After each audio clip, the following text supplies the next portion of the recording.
કેમ છો બધા વિદ્યાર્થી મિત્રો? મજામાં છો ને?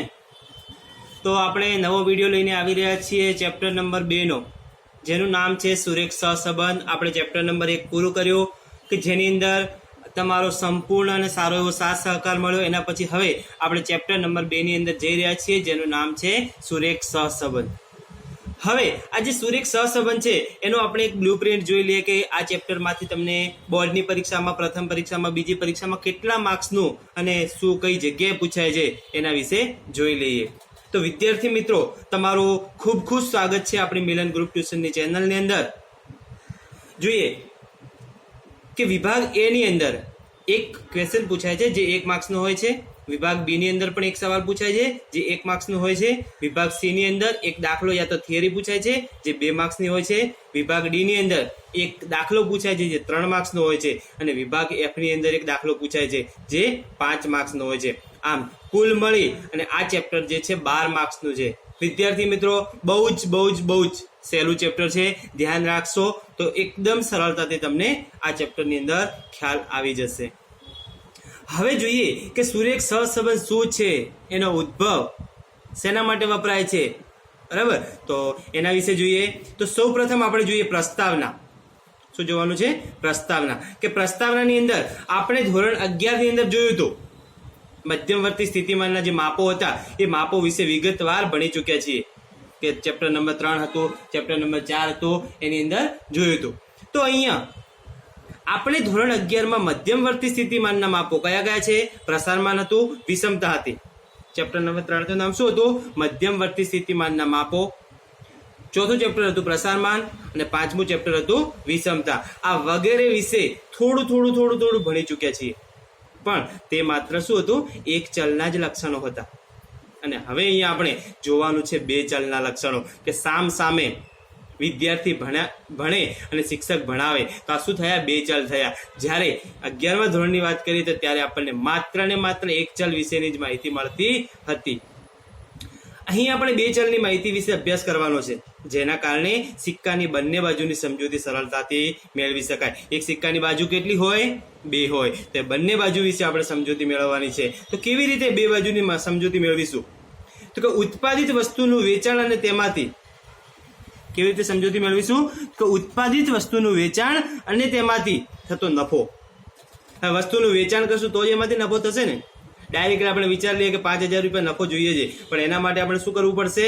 વેચાણ કરવું પડશે. તો કે ઉત્પાદિત વસ્તુનું વેચાણ અને તેમાંથી થતો નફો. કેટલી બાજુ થઈ? 2 બાજુ. એક સાઈડ છે વેચાણ અને બીજી સાઈડ છે નફો. વાર્ષિક વરસાદ અને તેનાથી થતી ઉપજ. વરસાદ થશે તો એમાંથી ઉપજ થશે. ડાયરેક્ટ આપણે વિચાર લઈએ કે મારે 2 મણ વસ્તુની જરૂર છે, ઘઉંની જરૂર છે, બાજરીની જરૂર છે, થઈ જશે? નહીં થાય. એના માટે આપણે શું કરવું પડશે?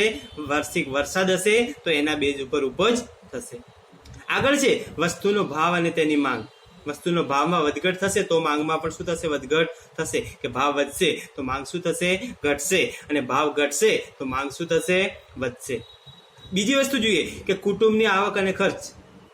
આવક અને ખર્ચ. આવક વધે તો ખર્ચ વધારી શકાય. આપણી જોડે 500 રૂપિયા હોય તો ખર્ચ 500 રૂપિયા સુધી વધારી શકાય.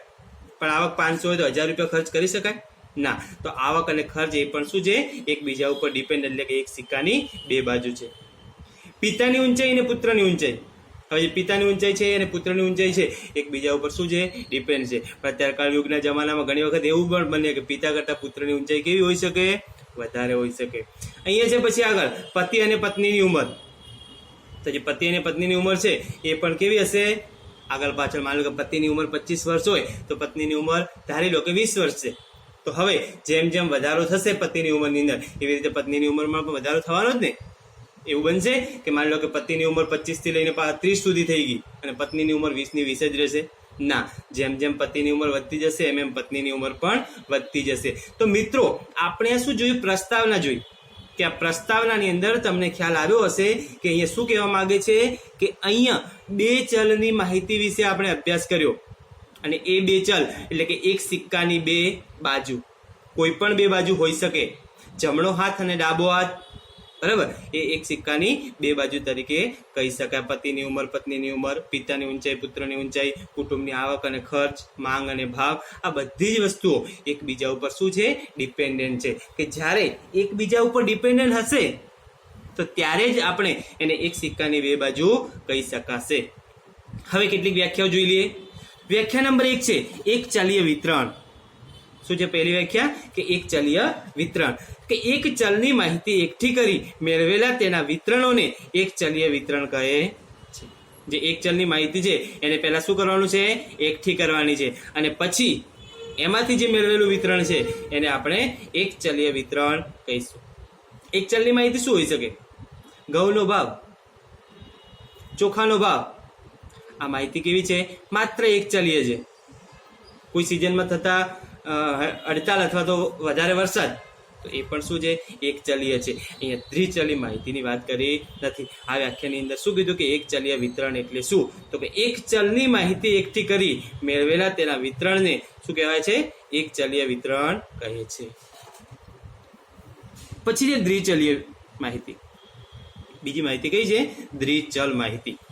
તો કે કોઈ ચોક્કસ એકમના બે જુદા જુદા લક્ષણોની એક જ સમય એકઠી કરેલી માહિતીને દ્વિચલ માહિતી કહેવાય છે. કોઈ એકમ બે જુદા જુદા લક્ષણોની, એના લક્ષણો કેવા છે? જુદા જુદા છે. તો આ જુદા જુદા લક્ષણોની એક જ સમય જો એકઠી કરેલી માહિતી હોય તો એ માહિતીને આપણે કેવી કહીશું? દ્વિચલ માહિતી કહીશું. કારણ કે એના જુદા જુદા બે લક્ષણો, સમય કેટલો? એક જ, માટે આપણે અહીંયા દ્વિચલ માહિતી કહીશું. પછી છે દ્વિચલ વિતરણ. શું કહે છે? દ્વિચલ વિતરણ. તો કે દ્વિચલ માહિતી પરથી મેળવેલા વિતરણને દ્વિચલ વિતરણ કહે છે. કે આપણે ઉપરની વ્યાખ્યા જોઈ કઈ? દ્વિચલ માહિતી. તો એ માહિતી પરથી જે વિતરણ આપણે મેળવીએ એ વિતરણને શું કહીશું? દ્વિચલ વિતરણ કહીશું. તો મિત્રો આ 3 વ્યાખ્યાની અંદર તમને ખ્યાલ આવી ગયો હશે. આગળ જોઈએ. આપણે જોયું કે દ્વિચલ માહિતી જે હતી તો એનો એક એક્ઝામ્પલ જોઈએ કે કોઈ વસ્તુનો ભાવ અને તેનો પુરવઠો. કે ભાવ વધે તો પુરવઠો શું થાય? ઘટે. કેમ ઘટે? કારણ કે જેમ ભાવ વધશે એમ આપણે સપ્લાય શું કરવાના છીએ? વધારે, કારણ કે આપણે તો વધારેમાં વધારે નફો મેળવવો છે. આ શું છે? Example number 1. એક્ઝામ્પલ નંબર 2 કે કોઈ કુટુંબનો માસિક ખર્ચ અને બચત. કોઈ કુટુંબ છે એની માસિક ખર્ચ અને એની બચત જોઈ હશે, તો ખર્ચની સામે આપણને બચત દેખાશે કે જેટલો ખર્ચ ઓછો એટલી બચત વધારે. ક્લિયર છે? અને ત્રીજું છે પતિની ઉંમર અને પત્નીની ઉંમર. એ પણ એકબીજા પર શું છે? ડિપેન્ડન્ટ છે. તો આ જે માહિતી છે આપણે કેવી માહિતી કહીશું? દ્વિચલ માહિતી કહીશું.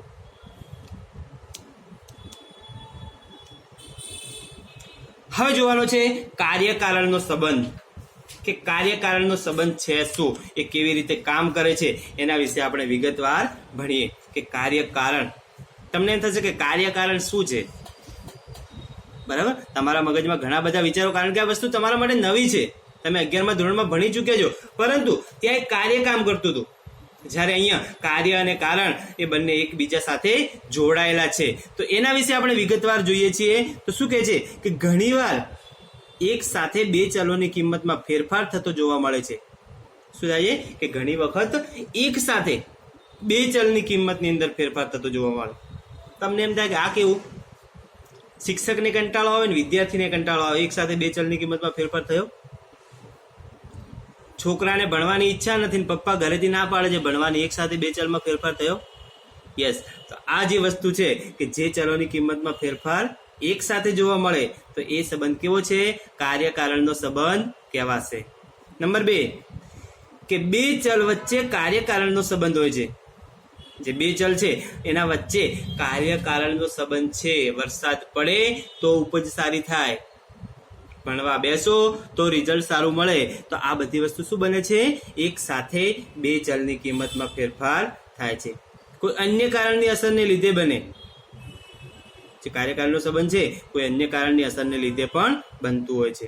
ચલોની કિંમતમાં ફેરફાર થતા જોવા મળતા હોય છે.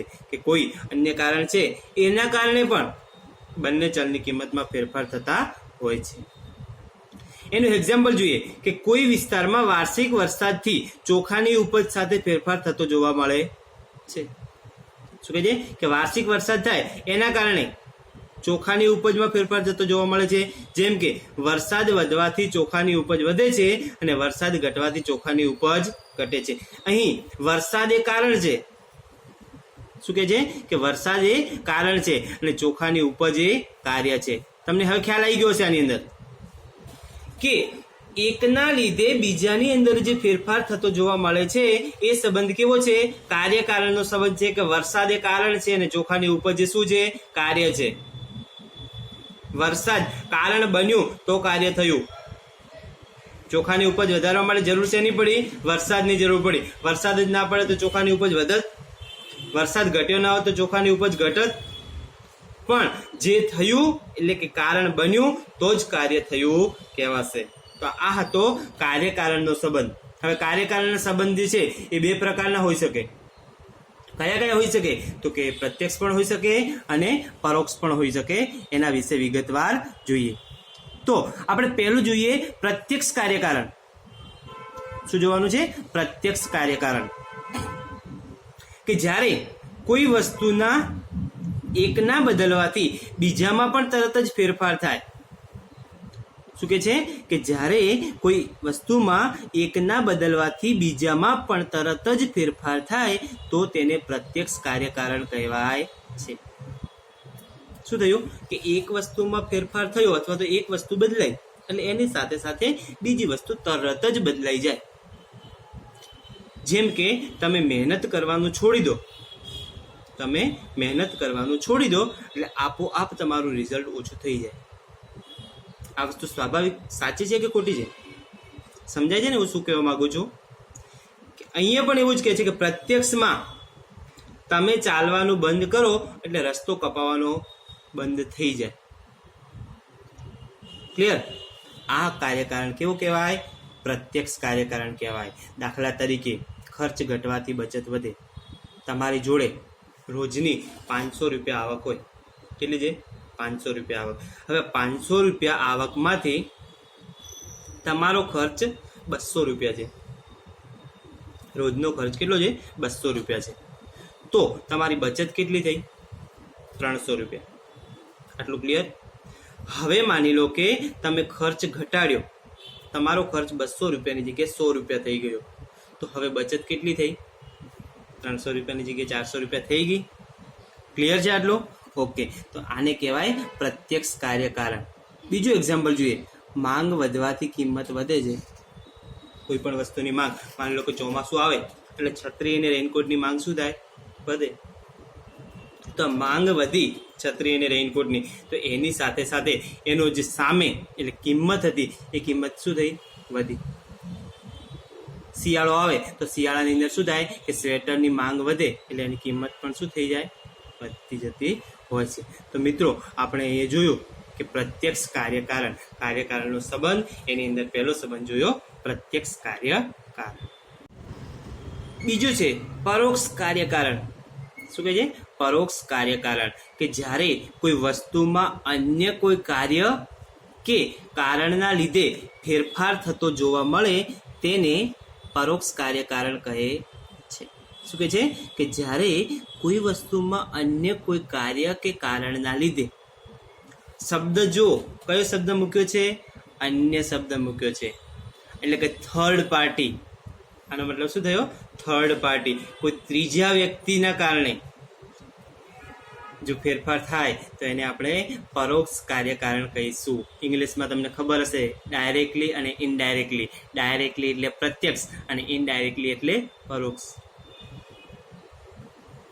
દાખલા તરીકે રેઇનકોટના વેચાણ અને વરસાદ માટેના પગરખાના વેચાણમાં થતો ફેરફાર એ ત્રીજા ચલ વરસાદને આભારી છે. હવે રેઇનકોટનું જે વેચાણ છે એ અને વરસાદ માટેના જે પગરખા છે એનું વેચાણ છે, એમાં જે ફેરફાર થાય એ કોને આભારી છે? કે ત્રીજો ચલ વરસાદને આભારી છે. કે વરસાદ પડે તો રેઇનકોટમાં ફેરફાર થાય અથવા તો વરસાદની જે પગરખા છે એના વેચાણમાં ફેરફાર થાય. તો આ શું બન્યું? ત્રીજા વ્યક્તિના કારણે જે વસ્તુ બની છે એને આપણે શું કહીશું? પરોક્ષ કાર્યકારણ કહીશું. તો મિત્રો આપણે અહીંયા બે વસ્તુ જોઈ. કઈ કઈ બે વસ્તુ જોઈ? તો કે પરોક્ષ કાર્યકારણ અને પ્રત્યક્ષ કાર્યકારણ. કાર્યકારણનો સંબંધ જોયો. એના બે પ્રકારો. કયા કયા બે પ્રકાર? પ્રત્યક્ષ કાર્યકારણ અને પરોક્ષ કાર્યકારણ. આગળ કેટલીક વ્યાખ્યા જોઈ લઈએ. તો પહેલી જ વ્યાખ્યા છે સહસંબંધ. શું નામ છે વ્યાખ્યાનું? સહસંબંધ. તો કે જો બે ચલોની કિંમતમાં પ્રત્યક્ષ કે પરોક્ષ શું કહે છે કે જો બે ચલોની કિંમતોમાં પ્રત્યક્ષ કે પરોક્ષ કાર્યકારણને લીધે એક સાથે ફેરફારો થતા હોય તો તે બે ચલ વચ્ચે સહસંબંધ છે તેમ કહેવાય. તમને અહીંયા આપણા ચેપ્ટરનું જે નામ છે હેડિંગ સુરેખ સહસંબંધ, તો અહીંયા આપણે વ્યાખ્યા કઈ જોઈ? સહસંબંધ. વિદ્યાર્થી મિત્રો ફરીથી વ્યાખ્યા ઉપર ધ્યાન રાખજો કે જો બે ચલોની કિંમતમાં પ્રત્યક્ષ કે પરોક્ષ કાર્યકારણને લીધે, આપણા કાર્યકારણના સંબંધ કેટલા? બે. કયા કયા? એક પ્રત્યક્ષ અને બીજું પરોક્ષ. તો એ કોઈ પણ કાર્યકારણનો સંબંધ આમાં લાગતો હોય, સમજાય છે શું કહેવા માંગુ છું? કે પરોક્ષ કે પ્રત્યક્ષ કોઈ પણ કાર્યકારણનો સંબંધ જો આની અંદર લાગતો હોય તો શું કહે છે કે જો બે ચલોની કિંમતમાં પ્રત્યક્ષ કે પરોક્ષ કાર્યકારણને લીધે એક સાથે ફેરફારો થતા હોય, શું કહે છે કે એક સાથે ફેરફારો થતા હોય તો તે બે ચલ વચ્ચે સહસંબંધ છે તેમ કહેવાશે. ક્લિયર છે વ્યાખ્યા? ઓકે, આગળ બીજી વ્યાખ્યા જોઈએ. સુરેખ સહસંબંધ,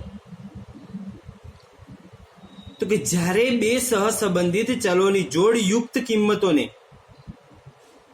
જ્યારે બે સહસંબંધિત ચલોની જોડ યુક્ત કિંમતોને આલેખપત્ર પર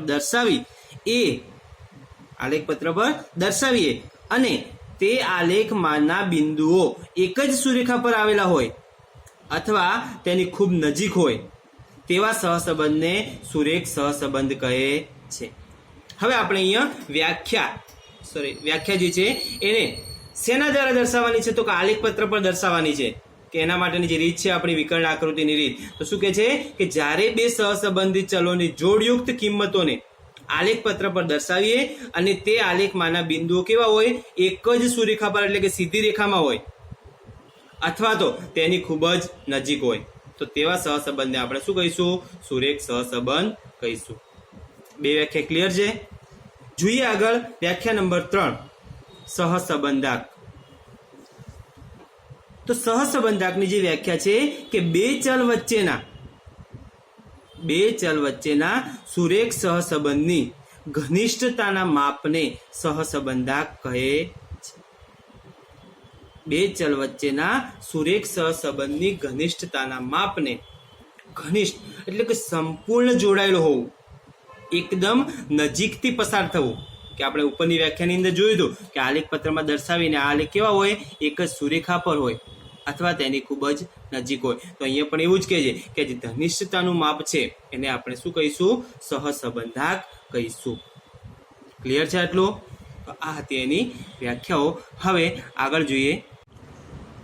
પછીનો પોઈન્ટ છે સુરેખ સહસંબંધના પ્રકારો. કે જે સુરેખ સહસંબંધ છે એ કેટલા પ્રકારનું હોઈ શકે? તો અહીંયા આપણે જોઈએ સુરેખ સહસંબંધના પ્રકારો. નંબર 1 છે ધન સહસંબંધ અને બીજું છે ઋણ સહસંબંધ. એટલે કે તમને ખ્યાલ આવ્યો કે સહસંબંધના પ્રકારો કેટલા? 2. કેટલા પ્રકાર છે? 2. કયા કયા? એક ધન સહસંબંધ અને એક ઋણ સહસંબંધ. તો પહેલો પ્રકાર જોઈએ આપણે ધન સહસંબંધ. તો ધન સહસંબંધની અંદર શું કહે છે કે જ્યારે બંને સહસંબંધિત ચલોની કિંમતોમાં થતા ફેરફારો એક જ દિશામાં થતા હોય ત્યારે તે બે ચલોની વચ્ચે ધન સહસંબંધ છે તેમ કહેવાશે. વિદ્યાર્થી મિત્રો, અહીં સ્પષ્ટ ભાષામાં તમને કીધું છે કે જે કિંમતોની અંદર ફેરફાર થાય છે એ કેવા છે? એક જ દિશામાં થતા હોય અને એ દિશા કેવી હશે? સીધી દિશા હશે. તો ત્યારે તમારે સમજવાનું કે આ સહસંબંધનો પ્રકાર છે કયા પ્રકારનો છે? ધન સહસંબંધ છે. મિત્રો વ્યાખ્યા ફરીથી જોઈ લઈએ. ધ્યાન રાખજો કે જ્યારે બંને સહસંબંધિત ચલોની કિંમતોમાં થતા ફેરફારો, શું કહે છે કે જ્યારે બંને સહસંબંધિત ચલોની કિંમતોમાં થતા ફેરફારો એક જ દિશામાં થતા હોય. કેવી દિશામાં? એક જ દિશામાં થતા હોય તો ત્યારે તે બે ચલોની વચ્ચે ધન સહસંબંધ છે તેમ કહેવાય. તો તમને એ ખ્યાલ આવી ગયો હશે કે ધન સહસંબંધ એટલે શું. હવે બીજો પ્રકાર જોઈએ ઋણ સહસંબંધ. તો ઋણ સહસંબંધમાં શું કહે છે કે જ્યારે બંને સહસંબંધિત ચલોની કિંમતોમાં થતા ફેરફારો એકબીજાની વિરુદ્ધ દિશામાં થતા હોય તો ત્યારે તે બે ચલો વચ્ચે ઋણ સહસંબંધ છે તેમ કહેવાય. એકબીજાથી વિરુદ્ધતા તમને દર્શાવે છે અહીંયા કે ધન સહસંબંધની અંદર શું કહેતા હતા કે જે એના ફેરફારો છે કેવા છે? એક જ દિશામાં એટલે કે સીધી દિશામાં હતા. જ્યારે અહીંયા એકબીજાથી કેવા છે? વિરુદ્ધ દિશામાં થતા હોય છે. અને જ્યારે વિરુદ્ધ દિશામાં થતા હોય તો ત્યારે આવા સહસંબંધને આપણે ઋણ સહસંબંધ કહીશું. તો આ એના બંને પ્રકારો આપણે વ્યાખ્યાઓ સાથે જોયા. બરાબર છે? ક્લિયર? સહસંબંધના અભ્યાસની રીતો, કે જે સહસંબંધ છે એના અભ્યાસની અમુક રીતો છે, એ જોઈએ કે કઈ રીતો છે અને કેટલી રીતો છે. તો સૌ પ્રથમ સહસંબંધના અભ્યાસની કુલ 3 રીતો છે. તમારો 1 માર્ક્સની અંદર સવાલ બને છે અથવા તો વિકલ્પમાં પૂછે કે સહસંબંધના અભ્યાસની રીતો કેટલી. જો એમ પૂછાય કે કેટલી તો 3, અને સાથે એવું પણ પૂછાય કે કઈ કઈ છે તો તમારે 3 ના નામ વિગતવાર લખવા પડે. તો પહેલી જ રીત છે વિકર્ણ આકૃતિની રીત. શું છે? રીત નંબર 1 વિકર્ણ આકૃતિની રીત. રીત નંબર 2 કાર્લ પિયર્સનની ગુણન પ્રઘાતની રીત. બીજી રીત કઈ છે? કાર્લ પિયર્સનની ગુણન પ્રઘાતની રીત. અને રીત નંબર 3 છે સ્પીયરમેનની ક્રમાંક સહસંબંધની રીત. હવે આ 3 રીતે અલગ અલગ આપણે દાખલા ગણવા પડશે. તો પહેલા નંબરની જે રીત છે વિકર્ણ આકૃતિની રીત. તો વિકર્ણ આકૃતિની રીતની અંદર આપણે આલેખ દોરવાના છે. અને કાર્લ પિયર્સનની રીત અને ક્રમાંક સહસંબંધની જે રીત છે આ બંને રીતોની અંદર આપણે દાખલા ગણવાના છે, કે જેની અંદર તે 2 માર્ક્સ, 3 માર્ક્સ અને 5 માર્ક્સના દાખલા પરીક્ષામાં પૂછાતા હોય છે. તો અત્યારે આપણે જોવાની છે વિકર્ણ આકૃતિની રીત. તો જે વિકર્ણ આકૃતિની રીત છે એના વિશે જોઈએ. તો સૌ પ્રથમ એની વ્યાખ્યા જોઈ લઈએ કે ચલ x ની કિંમતમાં, શું કહે છે કે ચલ x ની કિંમતમાં x અક્ષ પર અને ચલ y ની કિંમતોને y અક્ષ પર યોગ્ય પ્રમાણ માપથી દર્શાવી આલેખ પત્ર પર n બિંદુઓ આલેખતા જે આકૃતિ મળે તેને વિકર્ણ આકૃતિ કહે છે. મેં હમણાં તમને આગળ કીધું કે જે વિકર્ણ આકૃતિની રીત છે એની અંદર આપણે શું કરવાનું છે? આલેખ દોરવાનો છે. તો એની વ્યાખ્યા પણ આલેખને આધીન જ છે કે ચલ x ની કિંમતોને x અક્ષ પર અને ચલ y ની કિંમતોને y અક્ષ પર યોગ્ય પ્રમાણ માપથી દર્શાવી આલેખ પત્ર પર n બિંદુઓ આલેખતા જે આકૃતિ મળે તેને વિકર્ણ આકૃતિ કહે છે. તો વિકર્ણ આકૃતિની વ્યાખ્યા તમને ક્લિયરલી ખ્યાલ આવી ગયો. આગળ છે સંપૂર્ણ ધન સહસંબંધ, કે આપણે જે 2 પ્રકારો જોયા. કયા કયા 2 પ્રકારો છે? કે ધન સહસંબંધ અને ઋણ સહસંબંધ. પરંતુ આ બંને સહસંબંધ જે છે આપણે આ વિકર્ણ આકૃતિની રીત છે એની અંદર અલગ અલગ જોવાના છે, કે સંપૂર્ણ છે કે આંશિક છે કે પછી સહસંબંધનો અભાવ છે. તો એના વિશે જોઈએ. તો સૌ પ્રથમ સંપૂર્ણ ધન સહસંબંધ. તો કે જો વિકર્ણ આકૃતિમાં બધા જ બિંદુઓ એક જ સુરેખા પર હોય અને તે સુરેખા ડાબી બાજુથી જમણી બાજુ ઉપરની દિશામાં થતી હોય તો તે 2 ચલ x અને y વચ્ચે સંપૂર્ણ ધન સહસંબંધ છે તેમ કહેવાય. એ તમને આકૃતિ સહિત વ્યાખ્યા સમજાવેલી છે. શું કીધું? કે જો વિકર્ણ આકૃતિમાં બધા જ બિંદુઓ એક જ સુરેખા પર છે, એટલે કે સીધા છે, અને તે સુરેખા ડાબી બાજુથી જમણી બાજુ, આ 2 બાજુ છે ડાબી અને જમણી, એટલે કે ડાબી બાજુથી જમણી બાજુ, ડાબી બાજુથી જમણી બાજુ ઉપરની દિશામાં થતી હોય, ડાબી બાજુથી જમણી બાજુ ઉપરની દિશામાં થતી હોય તો તે 2 ચલ x અને y વચ્ચે સંપૂર્ણ ધન સહસંબંધ છે તેમ આપણે કહીશું. તમને ખ્યાલ આવી ગયો છે કે સંપૂર્ણ ધન સહસંબંધ એટલે શું. પછી બીજો પ્રકાર આગળનો જોઈએ, સંપૂર્ણ ઋણ સહસંબંધ. કે સંપૂર્ણ ઋણ સહસંબંધ કોને કહેવાશે?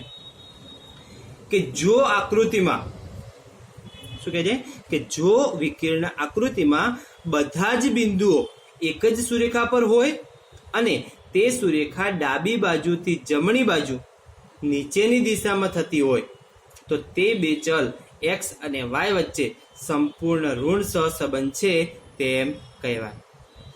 કે આપણે અહીંયા બંને જે પ્રકારો છે સંપૂર્ણ ઋણ સહસંબંધ અને સંપૂર્ણ ધન સહસંબંધ, તો એની વચ્ચે કંઈક ભિન્નતા જોવા મળી. કે સિમિલરિટી શું છે? કે ડાબી બાજુથી જમણી બાજુ જાય, એ બંનેમાં શું છે? સરખું છે. પરંતુ જો નીચેથી ઉપરની તરફ જતું હોય તો સંપૂર્ણ ધન સહસંબંધ, અને ઉપરથી નીચેની તરફ એટલે કે આ શું થાય છે, ઉપરની નીચે તરફ આવે છે, તો એને આપણે શું કહીશું, સંપૂર્ણ ઋણ સહસંબંધ. તો આ છે પ્રકાર નંબર 2, સંપૂર્ણ ઋણ સહસંબંધ. હવે આગળનો પ્રકાર જોઈએ, આંશિક ધન સહસંબંધ. ધન સહસંબંધ છે પણ કેવો છે, આંશિક છે. તો કે જો વિકિરણ આકૃતિમાં બધા જ બિંદુઓ એક જ સુરેખા પર ન હોય, પરંતુ કોઈ સુરેખાની આસપાસ હોય અને તે સુરેખા ડાબી બાજુથી જમણી બાજુ ઉપરની દિશામાં જતી હોય, તો તે બે ચલ x અને y વચ્ચે આંશિક ધન સહસંબંધ છે તેમ કહેવાય. જે વસ્તુ આપણે સંપૂર્ણ ધન સહસંબંધમાં જોઈ હતી એના જેવું જ એમાં અને આમાં સિમિલારિટી શું, તો કે ડાબી બાજુથી જમણી બાજુ, નીચેથી ઉપરની તરફ જાય, આ બંનેમાં સરખું છે.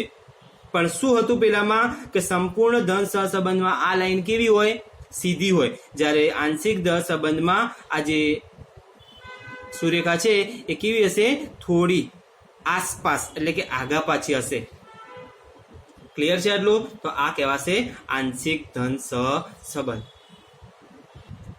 આંશિક ઋણ સહસંબંધ એટલે કે ચોથા નંબરની વ્યાખ્યા છે, એટલે ચોથા નંબરનો પ્રકાર આંશિક ઋણ સહસંબંધ, કે જો વિકિરણ આકૃતિમાં બધા બિંદુઓ એક જ સુરેખા પર ન હોય, પરંતુ કોઈ સુરેખાની આસપાસ હોય અને તે સુરેખા ડાબી બાજુથી જમણી બાજુ નીચેની દિશામાં થતી હોય, તો તે બે ચલ x અને y વચ્ચે આંશિક ઋણ સહસંબંધ છે તેમ કહેવાય. કે આપણે અહીંયા સંપૂર્ણ ઋણ સહસંબંધ હતું એનાથી થોડોક ફેરફાર, કે ત્યાં શું હતું, ઉપરથી નીચેની તરફ હતું, જમણી બાજુથી ડાબી બાજુ હતું, ડાબી બાજુથી જમણી બાજુ હતું, એ બધું સરખું હતું, પરંતુ ત્યાં એટલે કે સંપૂર્ણ ઋણ સહસંબંધમાં આ લાઈન કેવી હતી, સીધી હતી, જ્યારે અહીંયા આ જે સુરેખા છે કેવી છે, આડાઅવળી છે, એટલે કે એની આસપાસ ગોઠવાયેલા છે, તો એને આપણે આંશિક એટલે કે અમુક ભાગ ઋણ સહસંબંધનો કહીશું. તો આ આપણે 4 પ્રકાર જોયા. કયા કયા? તો કે સંપૂર્ણ ઋણ સહસંબંધ, સંપૂર્ણ ધન સહસંબંધ, અને આંશિક ઋણ સહસંબંધ અને આંશિક ધન સહસંબંધ. હવે જોવાનું છે સુરેખ સહસંબંધનો અભાવ. અભાવ એટલે ઘટ હોય, એની અંદર ના હોય, સહસંબંધ ક્યાંય દેખવા જ ના મળે, તો એને કહીશું આપણે સુરેખ સહસંબંધનો અભાવ. તો કે જ્યારે વિકિરણ આકૃતિમાં બધા બિંદુઓ યાદચ્છિક રીતે વિખેરાયેલા હોય અને કોઈ ચોક્કસ ડબ્બામાં ન હોય, તો ત્યારે તે સુરેખ સહસંબંધનો અભાવ છે તેમ કહેવાય. શું કીધું છે, શબ્દ ઉપર ધ્યાન રાખજો, કે બિંદુઓ જે છે યાદચ્છિક રીતે વિખેરાયેલા હોય અને કોઈ ચોક્કસ ડબ્બામાં પણ ન હોય, તો ત્યારે આપણે એ સુરેખ સહસંબંધનો અભાવ છે તેમ કહીશું. તો મિત્રો આ જોઈએ આપણે 4 અને 5 પ્રકાર, કે મુખ્ય 4 પ્રકાર અને 5મો પ્રકાર એટલે કે સહસંબંધનો અભાવ. હવે જોઈએ આપણે વિકિરણ આકૃતિની રીતના ગુણ અને ફાયદા, કે એના ગુણ એટલે કે કયા કયા ગુણ છે વિકિરણ આકૃતિના, અથવા તો એના ફાયદા કયા કયા છે એના વિશે જોઈએ. તો પહેલો જ ફાયદો છે કે બે ચલના સંબંધ જાણવાની સરળ રીત છે. બે ચલના એટલે કે કાં તો ઋણ સહસંબંધ હોય અથવા તો ધન સહસંબંધ હોય, આ બંને ચલનો જે સંબંધ જાણવો હોય તો એના માટે આરામથી આપણે જાણી શકાય. કેવી રીતે જાણી શકાય, કે આપણે આલેખ પત્ર પર એને દર્શાવી દઈએ એટલે ઓટોમેટિકલી આપણને ખ્યાલ આવી જાય કે સહસંબંધ કયા પ્રકારનો છે. એટલે રીત કેવી છે, સરળ છે. નંબર 2, ઓછા ગાણિતીય જ્ઞાનની જરૂર પડે. એમાં ગણિતનું વધારે જ્ઞાનની જરૂર પડતી નથી, કારણ કે સૂત્રો વાપરવા નથી પડતા, અને સૂત્રો વાપરવા ના પડે એટલે ગણિતના જ્ઞાનની પણ જરૂર પડે નહીં, માત્ર આલેખ પત્ર પર દર્શાવવાનું રહેશે. નંબર 3, આલેખમાં બિંદુના નિરૂપણ અંગેની સમજની જ જરૂર પડે છે, કે આલેખની અંદર આપણે જે બિંદુનું નિરૂપણ કરવાનું છે એનું જ માત્ર સમજ તમને હોવી જોઈએ, બાકી વધારાનું કોઈ જ જ્ઞાનની જરૂર નથી. આ રીતથી બે ચલ વચ્ચેની ઘનિષ્ઠતાની પણ થોડો ઘણો ખ્યાલ આવે છે, કે જે આ રીત છે એનાથી જે બંને ચલો છે એની વચ્ચે ઘનિષ્ઠતા એટલે કે સંબંધ કેટલો છે એ પણ આપણે જાણી શકતા હોઈએ છીએ. અને વિકિરણ આકૃતિમાં બિંદુઓ કેવી રીતે વિખેરાયેલા છે તે પરથી તેના સુરેખ હોવાનો કે ન હોવાનો ખ્યાલ આવે છે. કે જે વિકિરણ આકૃતિ છે એની અંદર જે બિંદુઓ છે એ કેવી રીતે વિખેરાયેલા છે. આપણે હમણાં 5 પ્રકાર ઉપર જોયા આગળ કે 5 પ્રકાર કયા કયા? સંપૂર્ણ ઋણ સહસંબંધ હોય, સંપૂર્ણ ધન સહસંબંધ હોય, આંશિક ઋણ સહસંબંધ હોય કે પછી આંશિક ધન સહસંબંધ હોય, કા પછી સુરેખ સહસંબંધનો અભાવ. એ શેના બેઝ ઉપર ખ્યાલ આવે છે કે આ જે બિંદુઓ કેવી રીતે વિખેરાયેલા છે એના પરથી આપણને ખ્યાલ આવી જશે કે સુરેખ છે કે નથી. તો આગળ માહિતીમાં અમુક છેલ્લા પ્રાપ્તાંકો હોય તો પણ સહસંબંધનું સ્વરૂપ જાણી શકાય છે. કે જે માહિતી છે એની અંદર અમુક જ કોઈ છેલ્લા પ્રાપ્તાંક હશે તો પણ આપણે સહસંબંધનું જે સ્વરૂપ છે એ જાણી શકતા હોઈએ છીએ. તો વિદ્યાર્થી મિત્રો, આ છે વિકર્ણ આકૃતિની રીતના ફાયદા, અને આટલા ફાયદાઓ આપણને વિકર્ણ આકૃતિની રીતથી થતા હોય છે. આગળ વિકર્ણ આકૃતિની મર્યાદાઓ અથવા તો ગેરફાયદાઓ. કે જે વિકર્ણ આકૃતિ છે એની અમુક મર્યાદાઓ પણ રહેલી છે, એટલે કે ગેરફાયદાઓ પણ રહેલા છે. એ જોઈએ કે કયા કયા ગેરફાયદા થાય છે. કે આ રીતથી સહસંબંધના સ્વરૂપ વિશે માહિતી મળે છે અને સંબંધની ઘનિષ્ઠતા અંગે થોડી જાણકારી મળે છે, પરંતુ ઘનિષ્ઠતા અંગેનું ચોક્કસ માપ મેળવી શકાતું નથી. શું કહે છે કે આ જે રીત છે એનાથી સહસંબંધનું સ્વરૂપ વિશે પણ જાણી શકાય છે અને સહસંબંધની ઘનિષ્ઠતા અંગેની પણ થોડી ઘણી માહિતી મળે છે, પરંતુ ઘનિષ્ઠતા અંગેનું ચોક્કસ માપ મેળવી શકાતું નથી. આ એની શું થઈ ગઈ? મર્યાદા થઈ ગઈ. તો આ એક મર્યાદા છે વિકર્ણ આકૃતિની, કે જેના કારણે આપણે વિકર્ણ આકૃતિ દોરતા પહેલા થોડુંક ધ્યાન રાખવું પડતું હોય છે. પછીનો પોઈન્ટ છે સહસંબંધના ગુણધર્મો. કે જે સહસંબંધ છે એ કયા કયા ગુણધર્મો ધરાવે છે એના વિશે જોઈએ તો કે તેની કિંમત -1 થી +1 ની વચ્ચે હોય છે. વિદ્યાર્થી મિત્રો, ખાસ ધ્યાન રાખજો કે સહસંબંધનો દાખલો જ્યારે ગણીએ છીએ, કોઈ પણ રીતે કાલ્પ્યસનની રીતે ગણીએ છીએ અથવા તો ક્રમાંક સહસંબંધની રીતે ગણી રહ્યા છીએ તો ત્યારે એની જે r ની કિંમત છે, સહસંબંધની કિંમત છે, એ -1 કરતાં ઓછી ન હોવી જોઈએ અને +1 કરતાં વધારે ન હોવી જોઈએ. જો આ રીતની જવાબ તમને મળશે તો તમારો દાખલો શું પડે છે? ખોટો છે. એટલે કે સહસંબંધનો પહેલો ગુણધર્મ શું છે? તેની કિંમત -1 અને +1 ની વચ્ચે હોય છે. એટલે કે -1 r <+1 -1 અને +1 ની વચ્ચે હોય છે. નંબર 2, સહસંબંધક એકમ રહિત માપ છે. જે સહસંબંધક છે એ કેવું માપ છે? એકમ રહિત, એનો કોઈ એકમ નથી. બે ચલોના એકમો ગમે તે હોય પણ r નો કોઈ ચોક્કસ એકમ હોતો નથી. જે બે ચલો છે એનો એકમ કોઈ પણ હોય પરંતુ r નો કોઈ એકમ હોતો નથી. આગળ x અને y વચ્ચેનો સહસંબંધક તથા y અને x વચ્ચેનો સહસંબંધક સરખો હોય છે. ટૂંકમાં અહીંયા શું કહે છે કે y નું x લખો કે x નું y લખો, y અને x લખો અથવા x અને y લખો, બંને સહસંબંધક કેવા હોય છે? સરખા હોય છે. એટલે કે rxy બરાબર ryx. એટલે તમે rx પહેલા લખી શકો અને y પછી લખી શકો, અથવા તો ry પહેલા લખી શકો અને x પછી લખી શકો. એવી રીતે પણ દર્શાવી શકાતું હોય છે. ઉગમ બિંદુ અને માપના પરિવર્તનથી સહસંબંધક બદલાતો નથી. કે જે ઉગમ બિંદુ હોય અને માપ હોય તો એના પરિવર્તનથી સહસંબંધક જે છે એનો એ જ રહે છે, એમાં કોઈ ફેરફાર થતો નથી. જો બે ચલમાંથી કોઈ એક ચલની કિંમતોના ચિહ્નો, શું કહે છે કે જો બે ચલમાંથી કોઈ એક ચલની કિંમતોના ચિહ્નો બદલવાથી સહસંબંધકનું ચિહ્ન પણ બદલાય છે. એટલે કે x અને y rxy લખો અથવા તો ryx લખો, તો હવે જો તમે અહીંયા r ની જગ્યાએ -x અને y હોય અથવા તો r ની જગ્યાએ +x અને -y હોય તો પણ તમારી જે નિશાની છે, સહસંબંધકનું ચિહ્ન છે એ બદલાઈ જશે. સમજાય છે કે જો તમે અહીંયા -x હશે તો પણ તમારો r માઇનસ આવશે અને -y હશે તો પણ તમારો r અહીંયા કેવો આવશે? માઇનસ આવશે. એટલે કે x માઇનસ હોય અથવા તો y માઇનસ હોય તો પણ જે r ની કિંમત છે એટલે કે સહસંબંધકનું ચિહ્ન છે એ શું થશે? બદલાઈ જશે.